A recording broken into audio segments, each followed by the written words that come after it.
어떤 회사에서 두 직원이 서로 자신의 회사에 대해 불평을 하고 있었어요. 자기 회사는 교도소보다도 안 좋은 것 같다고 말이죠. 한 사람이 말했습니다. 아니, 교도소도 삼시세끼를 무료로 주는데 우리 회사는 점심도 돈을 내고 사 먹어야 되잖아. 교도소보다도 못한 것 같아. 다른 사람이 말했습니다. 아니, 그뿐이야? 아니, 교도소에서도 가끔씩 TV를 보여주는데 우리는 회사에 와서 업무 시간에 TV를 못 보게 하잖아. 두 사람이 입을 모아 말했습니다. 아, 진짜 하루 종일 이 작은 책상 공간 안에만 갇혀 있으니까 우리 교도소랑 다를 바가 없는 것 같아.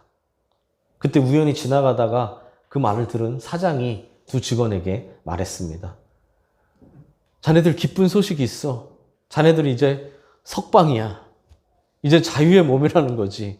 그러니까 내일부터 안 나와도 된다네. 끝없이 불평을 늘어놓은 직원도 잘못했고 또 직원의 불평을 그대로 갚아버린 사장도 잘못이 있는 것 같습니다. 서로 달라져야겠죠. 우리도 마찬가지입니다. 지금 3주째 인간관계에 대해서 주시는 하나님의 교훈에 대해 알아보고 있습니다. 부모와 자녀 사이에서. 또 우리 오늘은요, 뭔가요? 상전과 종과 상전의 관계에서요.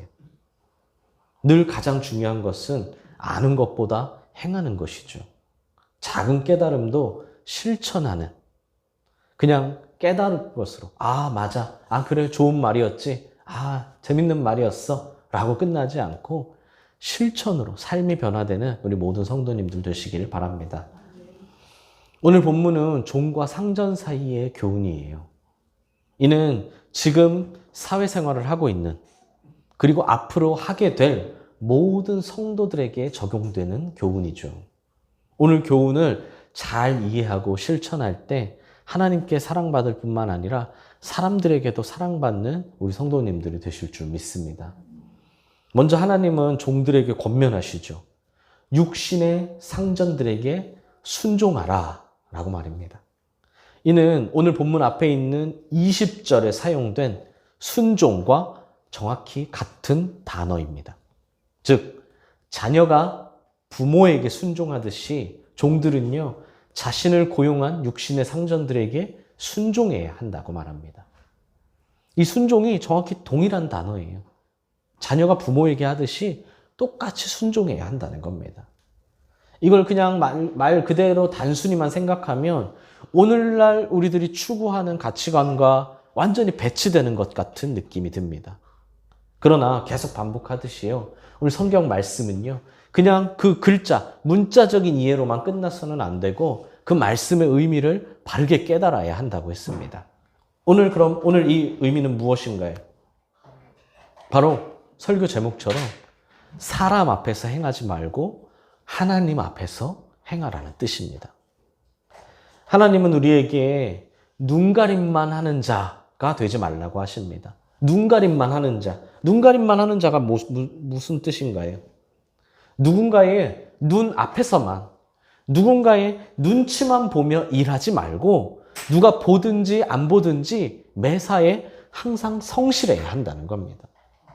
살살 눈치만 보면서 게으르게 행하지 말고 자신이 해야 할 본분을 다 하라는 것이죠. 그렇게 눈가림만 하는 사람들은요, 요즘만 있는 게 아니에요. 막 요즘, 아니면 뭐 이전에 뭐죠? 뭐 X세대, 뭐 요즘에 MZ세대, 뭐 이렇게 하면 요즘 말세야 막 이러는데, 이렇게 눈가림만 하는 사람은 오늘날 뭐 아니면 요즘 젊은 사람들만 뭐 있는 것은 아니에요. 2000년 전에도 그런 사람은 있었습니다. 인류의 역사 속엔 그런 사람들이 늘 계속 존재해 왔어요. 그들은 다른 사람들 눈 앞에서만 일하는 척 했고요. 뒤돌아서고 나면 어느새 태도가 완전히 달라졌죠. 그런 사람들을 보면 우리 얼마나 얄밉습니까? 그쵸? 우리 나랑 같이 있을 때는 막 하지마. 야, 다 포기해. 야, 이러면 못하러 하는 거야. 난 진짜 이해가 안 돼. 막 하다가 갑자기 상관이 오거나 자기보다 높은 사람이 오면 지금 뭐 하고 있어? 빨리 일해야지. 왜 놀고 있어? 하면서 오히려 더 열심히 하는 척을 하죠. 그런 사람들 보면 진짜 얄미워요. 어떨 때는요, 막 한 대 때려주고 싶은, 진짜 한 대 콕 쥐어받고 싶다라는 생각도 들 때가 있죠. 하나님은 그런 사람들을 뭐라고 평가하시냐면 사람을 기쁘게 하는 사람이라고 합니다. 사람을 기쁘게 하는 자라고 하죠. 그들은 사람 앞에서 행한다는 겁니다. 그러나 성도는 그렇게 해서는 안 된다고 하죠. 성도는 사람이 아니라 하나님을 기쁘시게 하는 사람이 되어야 하기 때문입니다. 성도에게는 거짓이 아니라 진실이 필요하고요. 성도에게는 눈가림이 아니라 성실이 필요합니다. 하나님 앞에서 행하라는 것이죠. 성도는 무슨 일을 하든지 죽게 하듯 주님 앞에서 하듯이 행해야 한다는 겁니다. 내 온 마음을 다하여 주님을 대하듯이 내가 맡은 일에도 그렇게 주님을 대하듯이 해야 한다는 거죠. 사람이 아닌 하나님 앞에서 행하고 사람을 기쁘게 하지 말고 하나님을 기쁘게 해야 합니다. 옆 사람에게 말해 주십시오. 하나님 앞에서 행하세요. 하나님 앞에서 행하세요. 우리 한 번 더 말씀해 주십시오. 하나님을 기쁘게 하세요. 하나님을 기쁘게 하세요. 우리 당시 로마 제국은요, 인구의 절반 이상 정도가 노예로 이루어져 있었습니다. 로마는 노예로 인해 움직이는 사회였다라고 해도 과언이 아닐 정도죠.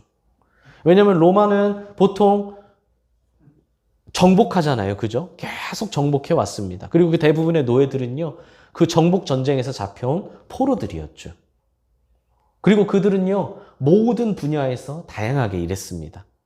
그냥 뭐 농사하는 일, 뭐 동물을 키우는 일, 이런 우리가 흔히 노예하면 생각하는 그런 일들만이 아니라요.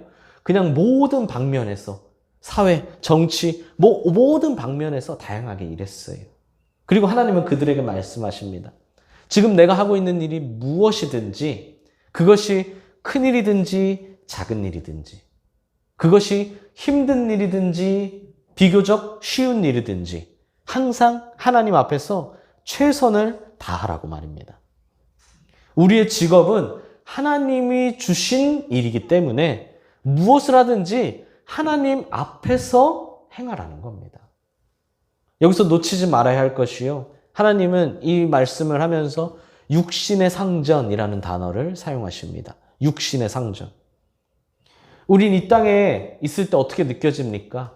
육신의 상전에 묶여있는, 육신의 상전 아래에 있는 것처럼 보이지만 굳이 육신의 상전이라는 단어를 사용하신 이유는 육신의 상전이 있다면 영의 상전도 있다는 거죠. 그리고 육신의 상전의 진짜 주인, 모든 이의 진짜 주인, 궁극적으로는 하나님이 계시다는 것이고 모두가 다 하나님 아래에 있다는 뜻입니다. 이 땅에는 육신의 상전이 있다면 사실 하나님은 영의 상전, 하늘의 상전이시라는 거죠. 그러므로 이 땅에서 가진 우리의 직업은요, 결국 하나님께로부터 부여받은 소명이라는 걸 알 수 있어요.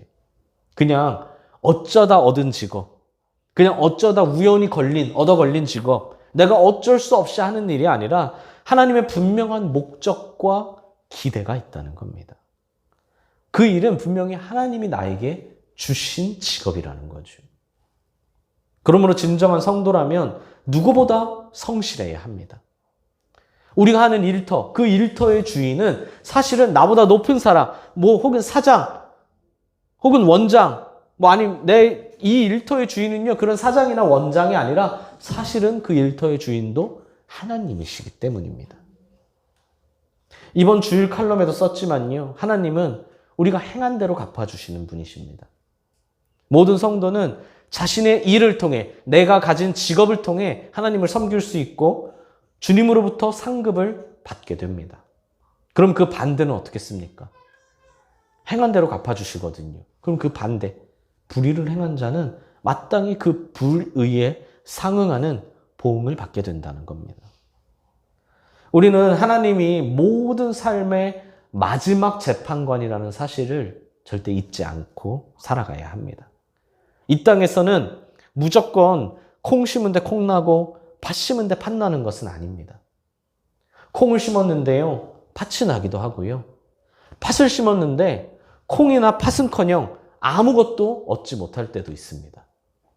열심히 노력했지만 그 노력의 대가를 다 받기는커녕 오히려 노력했더니 그 노력한 것까지도 다 빼앗기는 경우도 있어요.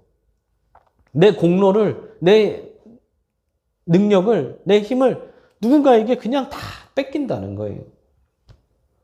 그러나 마지막 날이 오면 하나님은 정확하게 계산하십니다. 명명백백하게 모든 것이 낱낱이 밝혀진다는 것이죠. 지금 불법으로 조금 이득 봤다고 기뻐할 게 아니라 지금 내가 열심히 성실히 노력했는데 손해봤다고 마냥 슬퍼할 것도 아니라는 겁니다. 성도는 사람이 아닌 하나님을 바라보므로 지속적이고 성실한 자세로 주어진 일에 최선을 다해야 하기 때문이죠. 이는 부당한 대우를 받을 때도 그냥 참기만 해라 라는 말은 아닙니다. 할 수 있는 한 자신의 정당한 몫을 받는 것은 분명 필요한 일입니다. 하지만 안타깝게도 이 세상 일은요, 다 내 뜻대로 흘러가는 것은 아니고요. 다 순리나 법대로 결론이 나는 것만도 아닙니다. 법보다도 더 가까운 것이 있을 때가 있고요. 순리를 거스르는 경우도 많이 있죠. 그럴 때를 얘기하는 거예요. 그럴 때 정말 불가피함에도 그런 일을 겪었을 때 엉뚱한 이익에 기뻐하지 말아야 되고요. 반대로 어려움을 만났다고 포기해서도 안 된다는 겁니다. 행여 내가 불합리한 일을 겪었을지라도 그 모든 일들을 갚아주시는, 결국은 계산해 주시는 분이 우리 하나님이시라는 걸 명심해야 한다는 겁니다. 우리가 하는 일이 무엇이든지 어디서든지 다 주를 섬기는 일이라는 걸 명심하시길 바랍니다. 목사만이 주를 위해서 하는 사람이 아니라는 거예요. 교회에 붙어 있어야만 일주일에 7번씩 매일 월, 화, 수, 목, 금, 토, 일 교회에 다 와 앉아 있어야지만 하나님의 일을 하는 것이 아니라는 겁니다. 그러면 세상 사람들이 하는 일은 어떨까요? 그럼 세상 사람들이 하는 일도 다 하나님을 위한 일일까요? 그렇지는 않습니다. 왜냐하면 일하는 자의 동기가 무엇이냐에 따라 같은 일도 하나님을 섬기는 일이 될 수도 있고 그냥 자기 자신을 위한 일이 될 수도 있다는 겁니다. 근데 중요한 건 이거를 잘 알아들으셔야 돼요. 세상 사람들만 그런 것은 아니에요. 나랑 내가 하고 있는 일이, 지금 내가 하고 있는 일이 하나님을 위한 일이라고 나는 생각하고 열심히 일합니다. 그럼 내 동료도 하나님을 위한 것이냐? 그건 아닐 수 있다는 거예요. 그의 동기와 마음이 다르니까요. 근데 그만 해당되는 것은 아니라는 거죠. 나도 마찬가지입니다. 성도도 마찬가지예요. 겉모습이 중요한 게 아니라 우리 마음이 중요하거든요. 나도 내가 하는 일도 하나님을 위한 일이 아니라 그냥 나만을 위한 일이 될 수도 있다는 겁니다. 이게 어떻게 구분되나요? 세상이 구분한 직업의 귀천으로 구분되는 것이 아니라 우리의 마음이 결정하는 건 줄 믿습니다. 그러므로 죄와 관련된 일이 아니라면 죽게 하듯이 늘 최선을 다하는 사람에겐 그 어떤 일이든지 거룩한 일이 될 것이고 그 어떤 일이든지 주님을 섬기는 일이 될 줄 믿습니다. 그리고 당연히 오늘 본문은요, 종들에게, 노예들에게만 하는 말이 아니라는 건 이미 다 깨닫고 계실 거예요. 거기에 상전들에 해당하는 사람은 하나 더 명심해야 된다고 합니다. 상전들에 해당하는 사람은요, 내가 상전이라고, 이 땅에서 내가 상전의 위치에 있다고 해서 끝이 아니라 하늘의 상전이 있다는 거예요. 그러므로 모두에게 의와 공평으로 대해야 합니다. 하늘의 상전 하면 사장만이 아니죠. 모두 다 상대적인 겁니다. 그죠? 내가 누군가에겐 상전이 될 수 있겠죠. 그러므로 내가 만나는 모두에게 의와 공평으로 대해야 한다. 하나님이 의와 공평으로 세상을 다스리시는 것처럼 말입니다. 당연히 이것도 우리 모두가 명심해야 할 내용입니다. 우리 모두에게는 다 하늘의 상전, 영의 상전이 계시다는 거죠. 최종 심판을 하시는 최고의 재판관이 계시다는 겁니다. 할렐루야. 그러므로 우린 누구나요, 이 땅에서 1심, 2심, 3심, 3심제죠. 하지만 그 3심으로 끝나는 게 아니라요, 그 무엇이든 결국은 그 1심, 2심, 3심을 뛰어넘는 최종 심판이 있다는 걸 명심해야 합니다. 그러므로 우리는 사람 앞에서 행하지 말고 하나님 앞에서 행해야 할 줄 믿습니다. 옆 사람에게 말해 주십시오. 하나님 앞에서 행하세요. 하나님 앞에서 행하세요. 맡겨진 일에 최선을 다해야 하고요. 언제나 성실해야 합니다. 그때 이 땅에서는 아닐지라도, 이 땅의 사람들을 통해서는 아닐지라도 반드시 주님께서 보상해 주실 줄 믿습니다. 사랑하는 수원동행교회 성도 여러분, 모든 말씀이 다 그렇긴 하지만요, 오늘 본문은요, 실제의 삶이 더 중요한 말씀입니다. 왜냐하면 오해하는 사람들이 많기 때문이죠. 왜냐하면 결국 우리 교회에서 궁극적인 목표, 설교에 매주 바뀌지만 거기에 궁극적인 목표 가운데 하나가 뭔가요? 바로 전도하는 것입니다. 무엇을 하든지 우리 복음을 전해야 하거든요. 그래서 우리의 목표가 무엇입니까? 우리 건빵을 들고 전도도 하지만 진짜 궁극적인 목표는 무엇인가요? 나의 삶으로 전도를 하는 것이거든요. 나의 삶으로. 내가 살아가는 그냥 일상의 모습이, 내가 살아가는 일상의 삶이 그것이 전도가 되어야 돼요. 그럼 어떻게 해야 우리의 일상의 삶이 복음을 전할 수 있을까요? 삶으로 복음을 전한다. 우리 늘 말은 자주 하는데 어떻게 삶으로 복음을 전할까요? 직장에서 열심히 전도하면 될까요? 왜냐면 직장에 나 말고 교회 안 다니는 사람들이 더 많잖아요. 그죠? 직장에서 열심히 전도하나요? 열심히 카톡으로 좋은 말씀을 공유해주면 될까요? 전혀 아닙니다. 그러지 마십시오. 삶으로 복음을 전하려면요, 제일 먼저 자신의 일에 충실해야 합니다. 괜히 직장에서 건빵 나눠주지 마십시오. 직장에서 직장인들이, 직장 싸는 직장인들이 원하는 함께 일하고 싶은 사람, 그게 누구신지 아시나요? 함께 일하고 싶은 사람. 그건 바로 신뢰할 수 있는 사람이라고 해요. 왜냐하면 사회생활을 하다 보면 계속 경험하게 되거든요. 뭔가요? 같이 일을 하다 보면 앞뒤가 다른 사람, 책임을 지지 않는 사람, 같이 말해놓고도 나중에 다른 얘기하는 믿을 수 없는 사람들이 너무나 많다는 거예요. 그래서 흔히들 믿을 수 있는 사람은 뭐라고 합니까? 결국 믿을 수 있는 건 가족밖에 없어. 그래서 사업도 가족이랑 하려고 하고요. 뭘 하든 가족이랑만 하려고 해요. 왜요? 믿을 수 있는 사람은 결국 가족밖에 없더라 라고 다들 경험하니까요. 진짜 안타까운 일입니다. 왜요? 가족을 믿을 수 있는 것처럼 성도도 세상에서 믿을 수 있는 사람이 되어줘야 하기 때문이죠. 결국 믿을 사람은 가족밖에 없더라.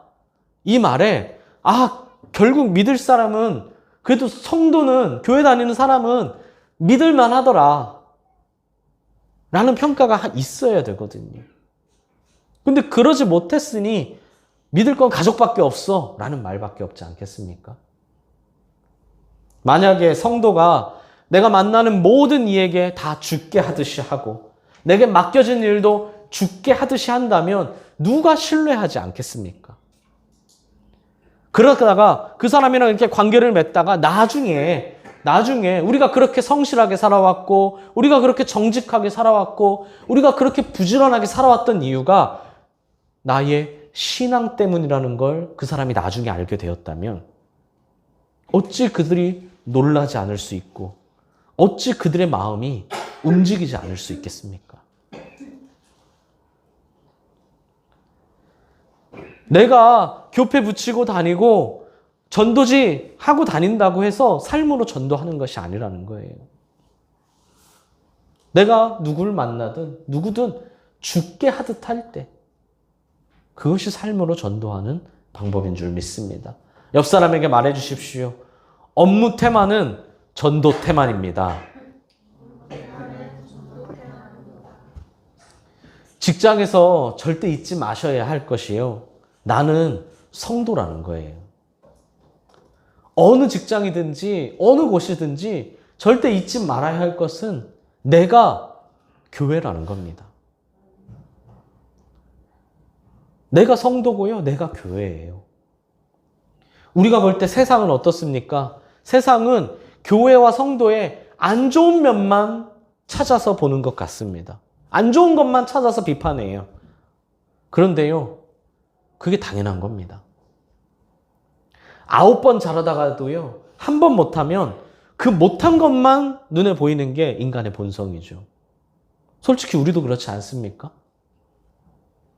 그렇다고 10번 다 잘하라는 게 아닙니다. 성도도 사람인데 어떻게 실수하지 않고 어떻게 살다가 욕심 한 번 안 내겠습니까? 욕심도 날 때 있고요. 실수할 때도 있어요. 하지만 그렇게 우리만 잘났고 우리만 괜찮고 세상은 다 어리석을까요? 우리는 그렇게 잘 판단하는데 세상은 잘 판단하지 못할까요? 우리가 진짜 실수한 것인지 의도한 것인지는요, 어쩌면 세상이 더 잘 알 수도 있다는 거예요. 종종 세상에서 자신이 즐길 것에는 펑펑 돈을 쓰면서 하나님께는 헌금하는 것조차 아까워하는 사람들이 있습니다. 과연 행한 대로 갚으시는 하나님이 어떻게 생각하실까요? 과연 그에게 예비된 것이 무엇일까요? 말로만 하나님을 믿는 사람을 통해 세상이 무엇을 보고 세상이 예수님을 어떻게 생각하겠습니까? 반대로 헌금도 잘하고 교회를 위해 돈도 잘 쓰면서요, 세상에 나가서는요, 마땅히 지불해야 할 것도 아까워하는 사람들이 있어요. 그래서 아끼고 지불하지 않는 경우도 있어요. 과연 행한 대로 갚으시는 하나님이 어떻게 생각하시겠습니까? 그에게 예비된 것이 무엇일까요? 교회에서만 성도인 사람을 통해 세상이 무엇을 보고 세상이 예수님을 어떻게 생각하겠습니까? 사랑하는 성도 여러분, 사람들이 하는 성도들이 하는 흔한 오해 가운데 하나가 하나님은 교회와 관련된 일에만 심판하신다는 겁니다. 그러다 보니 개같이 벌어서 정승같이 쓴다 라는 말처럼 세상에서는요, 어떻게든 돈을 많이 긁어 모아서 교회 일에 충성하고 열심히 헌금만 하면 된다고 생각하는 사람들이 있다는 거예요. 하나님은 교회 안에만 계십니까? 절대로요, 세상의 일을 소홀히 한다거나 악한 일을 해서 돈을 모아서는 안 됩니다. 성도는 누구보다 정직해야 하며 누구보다 성실해야 돼요. 하나님 앞에서 살아야 한다는 거죠. 또 하나의 오해도 있습니다. 뭔가요? 하나님께는 내 마음만 드리면 된다고, 하나님은 내 마음만 심판하신다고 생각하는 겁니다. 그러다 보니 교회 일에는 별 관심이 없습니다. 신앙이 성장하는 일에도 딱히 별다른 감흥이 없어요. 그냥 내 마음만 하나님을 믿으면 되니 나는 내 마음은 하나님을 믿고 있다고, 뭐 예배 출석 혹시 좀 빠져도 그냥 뭐 결석해도 나는 마음으로 믿고 있는데 라고 생각하는 사람들이 있어요. 하나님은 이 세상, 이 땅과는 상관없으신 분이신가요? 그런데요, 예수님은요, 우리를 위해 이 땅에 직접 인간의 몸으로 오셨다는 걸 기억해야 합니다. 이 땅의 삶이 아무 의미 없는 삶이 아니라는 거예요. 성도는 교회를 사랑하고 섬겨야 하며 날마다 예수님을 조금씩 닮아가야 할 의무가 있습니다. 마치겠습니다. 사랑하는 성도 여러분, 우리에겐 하늘의 상전, 영원한 상전, 최고의 재판관이 계시다는 걸 명심하십시오. 그분은 반드시 의와 공평으로 반드시 심판하시는 분입니다. 우리가 어디에서 무엇을 하든지 사람이 아닌 하나님 앞에서 행할 때 복음의 문도 그때 열리는 줄 믿습니다. 성도가 세상에서 빛과 소금의 역할을 감당할 때 그곳이 빛나게 될 뿐만 아니라 복음의 문도 활짝 열린다는 거예요. 그렇다고 단지 전도만을 위한 것은 아닙니다. 이 세상에 성도로서 부름받은 자의 의무이자 책임이죠. 하나님은 분명하게 말씀하십니다. 하나님은 사람을 외모로 판단해서 불공정하게 다루시는 분이 아니라고 말합니다. 불의를 행하는 자는 반드시 하나님 앞에 죄인이 되어 그 불의에 대한 보응을 반드시 받게 됩니다. 아까도 말했지만 행여 이 땅에서는 아닐지라도 하나님 앞에서는 반드시 심은 대로 거둡니다. 그러므로 어떻게 살아야 하나요? 하나님 앞에서 사시길 바랍니다. 종이든 상전이든 남자든 여자든 유대인이든 헬라인이든 하나님은 아무 구분이 없다고 하셨어요. 오직 행한 대로 보응하시는 하나님 앞에서 믿음으로 행동하고 성실하고 정직하게 살아가는 우리 모두가 되시길 바랍니다. 우리 교회에서 성실하십시오. 정직하십시오. 신실하십시오. 그리고 직장에 나아가서도 동일하게 성실하시고 동일하게 진실하시고 동일하게 섬기시길 바랍니다. 그렇게 죽게 하듯 하는 우리 사랑하는 우리 모든 성도님들 되시기를 주님의 이름으로 간절히 소망합니다.